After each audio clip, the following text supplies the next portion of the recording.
श्री स्वामी समर्थ. आज आपण मसालेदार व्हेज पुलावची रेसिपी बघणार आहोत. एकदम सिंपल, घरात जे भाजी आणि मसाले त्याचाच मी हा पुलाव केला आहे. खूपच टेस्टी झाला होता, म्हणून तुझ्यासोबत मी शेअर करते. रेसिपी पूर्ण बघा. इथं मी पावशेर बासमती तांदूळ घेतलाय, म्हणजे 250 ग्रॅम. त्याला स्वच्छ मी 4 पाण्यात धुवून घेतलाय. तांदूळ हे नेहमी 4 ते 5 पाण्यात धुवायचे, म्हणजे त्यातली घाण पावडर नक्की निघून जाते पूर्ण. बघा, असं तांदूळ धुवून 15 मिनिट आता मी भिजत घालून घेते याला. तोवर आपण आता इकडं पुलावची तयारी करू. इथं मी गॅसवर कुकर ठेवलाय गरम करायला. त्यात मी 2 पळी तेल घालणार आहे. हे सनफ्लॉवर ऑइल आहे.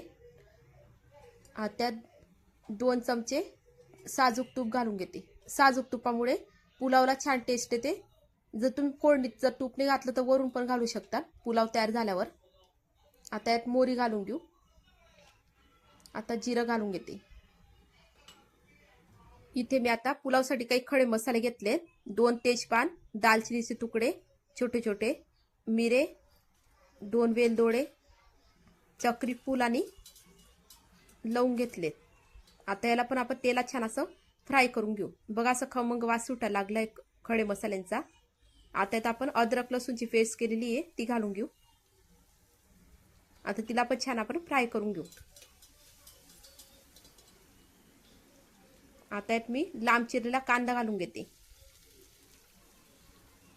कांदा छान आपण गुलाबी रंगावर छान तळून घेऊ. त्याला थोडा वेळ लागतो, 5 मिनिट लागून जाता, पण छान गुलाबी होऊ द्यायचा कांदा.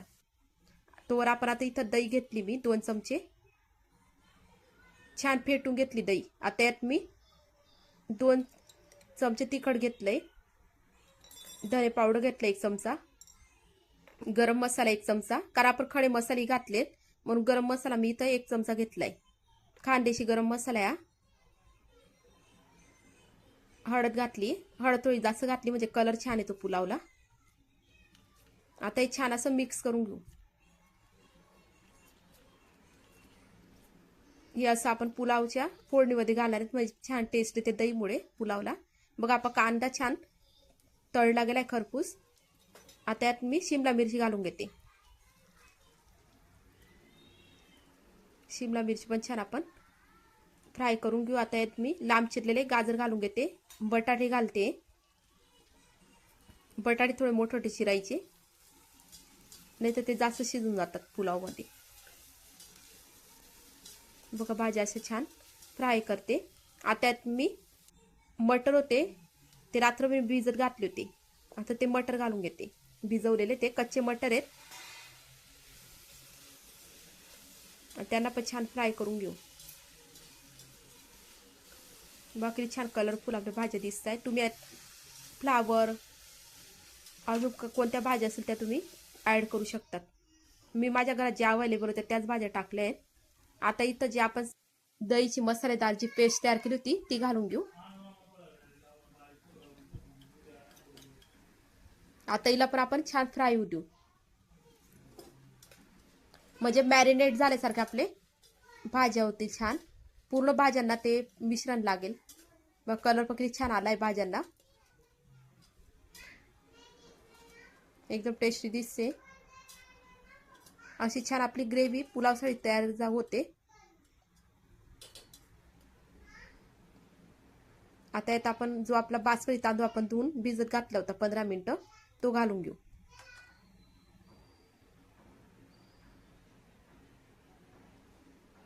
एकदम झटपट हा पुलाव तयार होतो, त्यामुळे नक्की ट्राय करा आणि कसा वाटला ते मला नक्की कमेंट्समध्ये कळवा. बघा, असं झटपट मी छान याला मिक्स करून घेतलंय. आपलं तांदूळ आपण भिजत घातल्यामुळे तांदूळला जो चिकटपणा आहे तो निघून जातो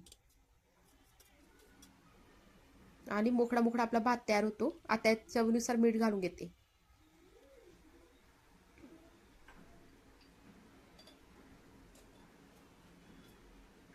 त्याला पण छान आपण मिक्स करून घेऊ.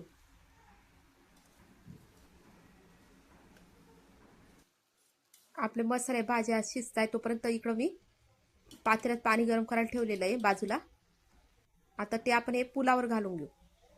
पुलाव करताना जर गरम पाणी घातलं तर लगेच आपल्या तांदूळला स्टीम मिळते, त्याच्यामुळे भात छान फुलतो आणि मोकळा होतो. थंड पाण्यात घातलं तर त्याचा कुकिंग टाइम कमी होऊन जातो. हे कंटिन्यू कुक होत राहतं, म्हणून नेहमी गरम पाणी घाला पुलाव करताना किंवा मसाले भात काही करताना. आता झाकण लावून घेऊ आणि याच्या कमी गॅसवर आपण 2 शिट्ट्या होऊ देऊ.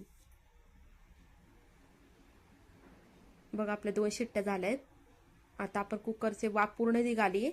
मी आता उघडून बघते कसं झालंय पुलाव आपला. बघरी छान फुललाय आपला तांदूळ आणि भात पण छान मोकळा मोकळा शिजलाय. आता हा मी बुंदीचा रायता केला होता, त्याच्यासोबत भात छान पुलाव वाळून घेतलाय ताटामध्ये.